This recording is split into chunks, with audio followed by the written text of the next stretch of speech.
Greetings, pilgrims, and welcome to another episode of the Polygon Pilgrimage. And today I have here to present to you the first iteration of our Smart Tile Kit. Now what this is the idea is that we have a singular tile, and this works for tile-based games obviously, and we have this tile in the world and we want to make sure that we can use one tile and quickly build a level. So the idea is we take our tile here, and I'm going to make a duplicate of it, and then as I rotate it, it is live looking at the rotation, and once I pass a certain threshold, it becomes a wall. So now I can quickly place this wall and move on with my level building. Now, when it comes to a point that, okay, I also need a ceiling piece, if I continue to rotate this and it passes a second threshold, right there, it becomes a ceiling piece. So now each of these tiles work consistently with both directions. So if I take this here and I'm going to make a duplicate this direction and rotate it towards us, that works as well. And we can also take the tiles here and let's make a duplicate and rotate at the same time in the other axis along the Y here. And if I move those out of the way, you'll see that those have worked as well. The tops being here and the bottoms meeting up with the floor. So we have an entire room here that can be very quickly generated using only one essential piece, and then it's duplicated and rotated, and these are the different shapes that it turns into.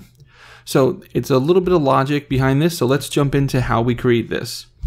So drop out of presentation mode here, and we have one object here in our blueprints, which is sk_foundation, and the sk is for the Smart Kit, and then this is the foundational object, because this is our floors, walls, and ceilings built from the same piece over and over again. So now let's jump over to the blueprint. You'll see here all it is under our scene, we have a mesh, which is this guy here. And we have two variables. These are the important parts.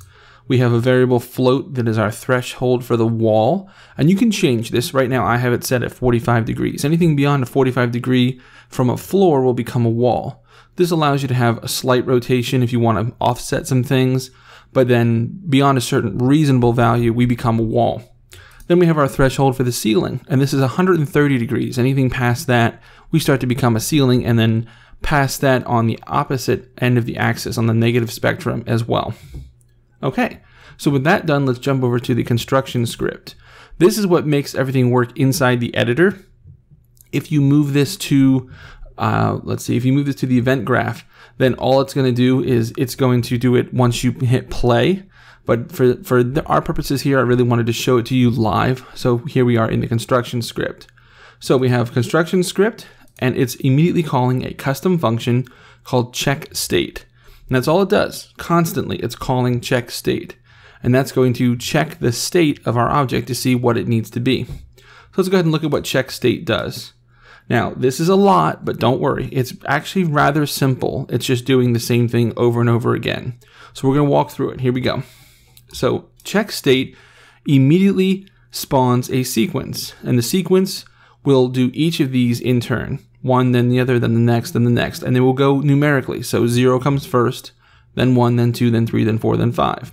So you'll notice that 0 through 5 means we have 6 total spawns, if you will, that go off of this, okay? And each one is going to be doing some evaluations, all right? But let's talk about what they're going to use, and then we'll go through each one. So down here, we're going to take the model itself. We're going to get its world rotation.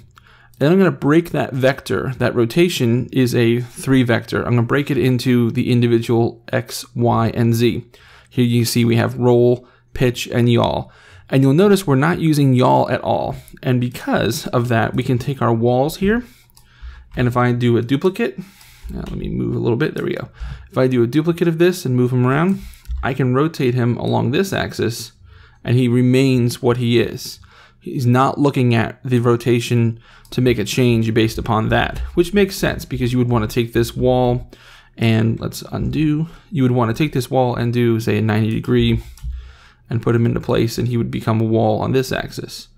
Okay, so that's why we don't touch the Z axis, but everything else we want to look at because that changes our state. Okay. So now we have X and Y, and then we have our 2 variables here. We're pulling from those. So you can change these in the map here. If you look at each object here has a threshold, wall, and ceiling. So you can set that here based upon your whatever you like. I have them under the default. I just haven't given them a name, but threshold wall, again, is 45, and threshold ceiling is 130. All right, so there's our wall and ceiling because we're going to pull from those. So essentially what we're going to do here is we're going to make some observations and set up some rules, and based upon those rules, we're going to push into this custom event called change state. So let's look at change state, and then we'll come back and go through all of these, okay? It'll make more sense. So what change state is doing is it's saying, I'm going to pass along the execution, and I'm going to take what type should I be changing to. And essentially we're saying, if you're a wall, then I want you to change your static mesh to a wall. I want you to set your rotation equal to the rotation of the object, and I want you to set your material. Now this little bit at the end here is a little extra for the walls, and we'll get into that in a moment. That's based upon the model. But essentially each of these says here for floor, if true, change to a floor, set your rotation equal to what you are, and then set your material. It's actually quite simple. So we'll come back and talk about why the wall has a little extra at the end, because it'll make sense. Now for our check state, we have 3 sections here: floors, walls, and ceilings. And we're going to do them in slightly inverse order because it makes more sense that way, okay? So starting with a ceiling, what we're saying here is if, and we take our A and B, so this is a huge bit of spaghetti, so here's what makes a lot of sense, is we're going to take these with us as we talk about this. So here we go, we'll bring this down here, okay? So we're saying that we're going to become a ceiling for the X under the following conditions. If our value of X is greater than, and then if our value of X is less than a negative of our ceiling threshold. So what this means is if we're above 130 degrees, if you look at this way and we go over 130, or we are less than negative 130, which is on the other side. Now, less than negative 130 means we're actually going to be going backwards up towards the top. So negative 150 is less than negative 130, if that makes sense. It sounds like a bigger number, but it's actually a smaller number because we're moving forward more into the negatives, okay? So if any of those conditions are correct, then we're going to turn into a ceiling X, meaning our value now has become above 130, but less than negative 130. So we're somewhere in this upward range. And we can look at that here as an example. These guys are 180 degrees in the negative. So if I rotate this guy just a little bit this way, he's fine, and then he'll start to change right about here. Right there. Oh, there we go. See, he passed the threshold, and now he's a wall again. And now he's a ceiling again. Ceiling until we hit below that threshold, and now we're a wall again. So he will change dynamically based upon his rotation into the 2 different thresholds. So this is that first threshold, is the minus 130 to the 130. So that's on the x-axis. So now essentially we're doing the same thing again with y. There's the exact same nodes copied and pasted here, but with y. And now if these are true, then you notice we call our change state, and I'm telling it what type to change into, ceiling. And that gets passed along. So when I go into the change state here, this change to type comes out and I say, hey, if the change to type is ceiling, do this. Makes sense? We're going to turn it into a ceiling. We're going to give it the ceiling material. Awesome. Okay, that's nice and easy. So now let's go back and look at the floors. The floors are the next things that are the least complicated, okay? And we'll be sure to bring these with us. I had them here because that makes sense for organization, but I'll bring these up here so they make more sense when we're looking at the values. So the floors, we have to do 4 separate checks. We have to become a floor on the X, we have to become a floor on the Y, and we have to do negative and positive for each one. Now the reason we're using the sequence, a small note about this, is the sequence evaluates each one independently. The reason that's important is we noticed a problem with doing all this daisy chaining together of a branch false to a branch true and all that. You get into some situations where you get some false positives. So using the sequence is very important, that we're going to take our time and take a look at each one individually. Now for the floors, we do positive and negative together for each axis. So you can see here, positive and negative, positive and negative. All right. So to begin, we're going to say if our x rotation is greater than or equal to 0, so if we're flat or if we're larger, and if we are less than, if that value is less than this value, which is the wall. So anything from 0 to 45, okay? Anything to that at the moment, because our threshold is 45, but it can be whatever you set it to. Anything less than that, okay, if that's true, you're still a floor. Now we fall through, say that's not true. Okay, so if you are, here this is, come on. Okay, it's not wanting to work here. So if you are greater than 0, all right, and you're less than, greater than negative of the threshold for the wall, so -1, then we're going to become a floor rather, pardon me, and we're on that same axis, okay? So this is less than 0, so this is going the other direction now. Less than 0 means we've gone from being flat to going this direction. So this is positive this way, we're going negative this way. So less than 0, but we're still greater than a negative of the threshold, so -45. Because a greater number would be a smaller negative number, okay, if you think of it that way. So -10 is a larger number than -45, okay? So that means we're going this direction, but we're not quite at the threshold of 45 that way. You're still a floor, okay? And then these two are the same thing, again, from up here, but for the other axis. So if you notice, when I look at this line here, it's coming from the pitch, the y now. So on the y-axis, the same thing. If you are 0 to the threshold, and if you are both of those, then you are a floor.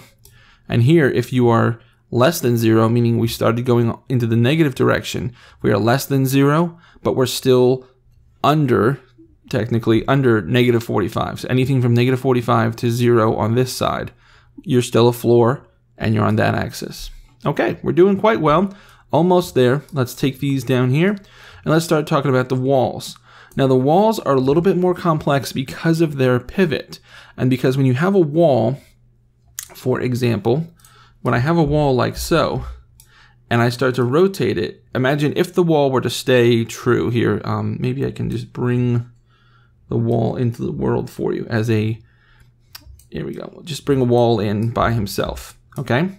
You'll notice that when he's rotated -90 degrees here, and I'll rotate him towards us, that now his ceiling is correct and his floor is correct.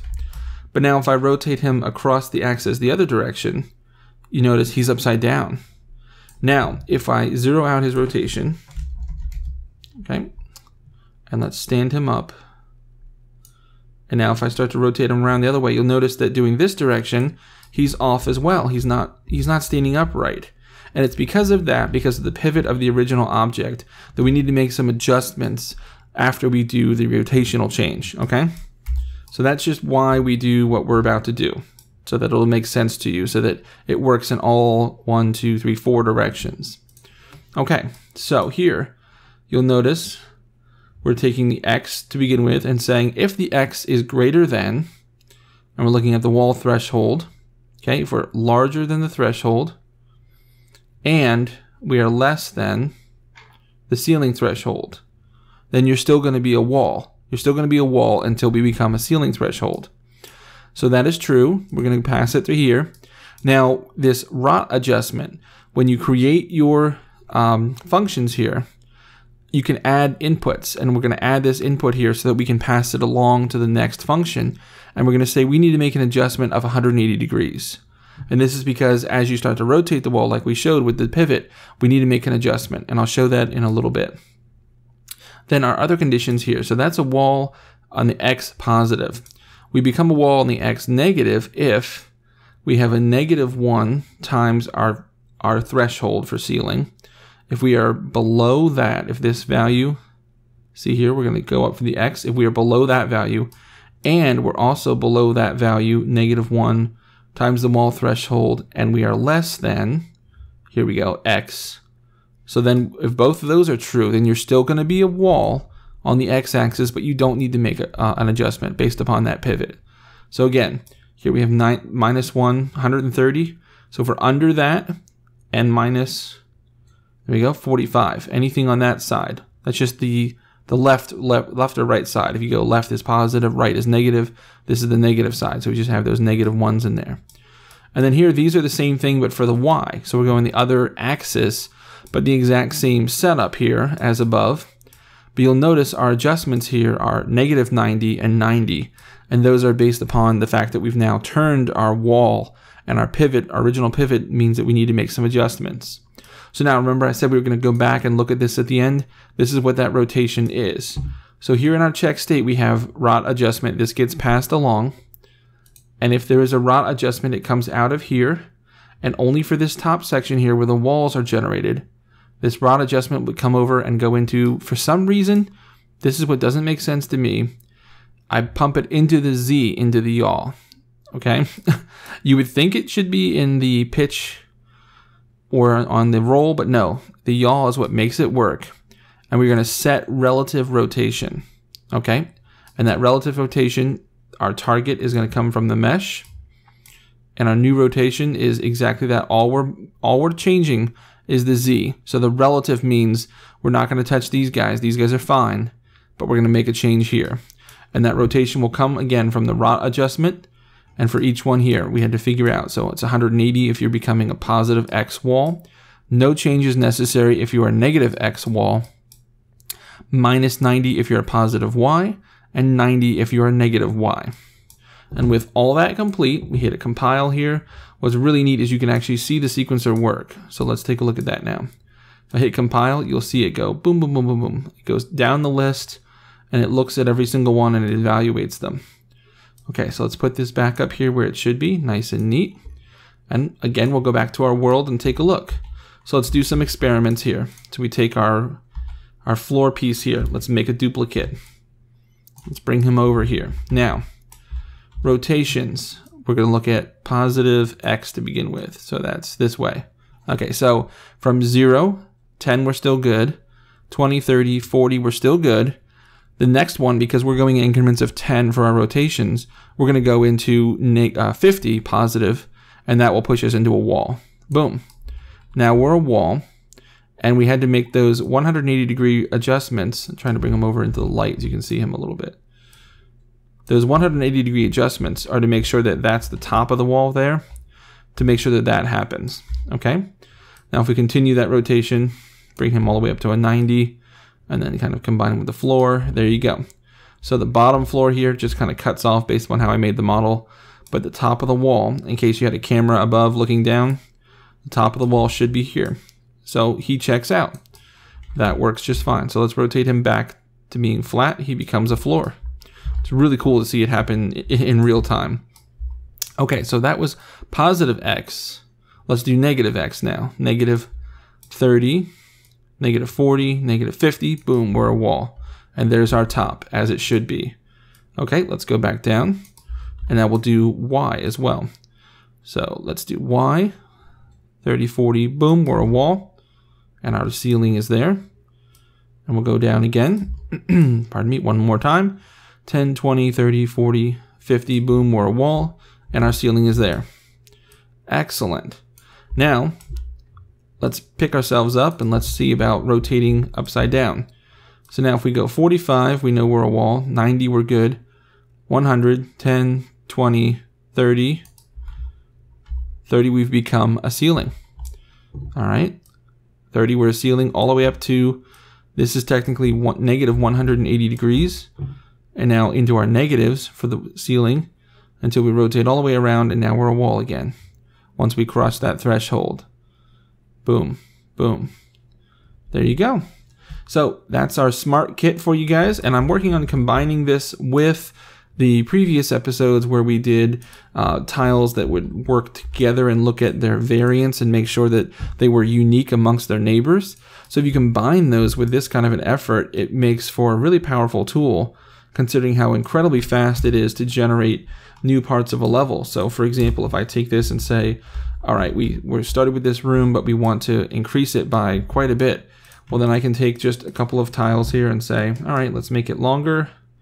And then say, okay, we need more walls. We could copy these walls, but to make walls on the end here, I could just take these, and even with the rotation selected, I just hold Alt and rotate by 90 degrees. And there you go. You have some walls on the end that are properly rotated, that are ready to go with your level, and everything is in place, and they dynamically change based upon how they're placed in the world. Now with this intelligence in place, we can now generate, say, a procedural level generator that will just place these tiles for us, and it will rotate them into place to say, okay, I know that this is the end and I need to make a copy and move it to make a wall. And it doesn't need to worry about swapping the model because the blueprint itself that is being copied does that for us. So there we go. That's what we've got for this week, guys. I really hope you have enjoyed. If you guys have any questions about this, I know it's a little complex with some of the negative numbers. Trust me, I was pulling my hair out over negative is a smaller number. It's ridiculous. So if you guys have questions, please let me know. I hope that this helped. You can always pause the video and take a look at it, follow along. All of it works as you've seen here. And I hope you have very much enjoyed. If you have any questions, comments, anything you want me to look into or try, I'm here for you. Let's figure it out together. And as always, keep practicing, get better, and I'll see you next time as the pilgrimage continues.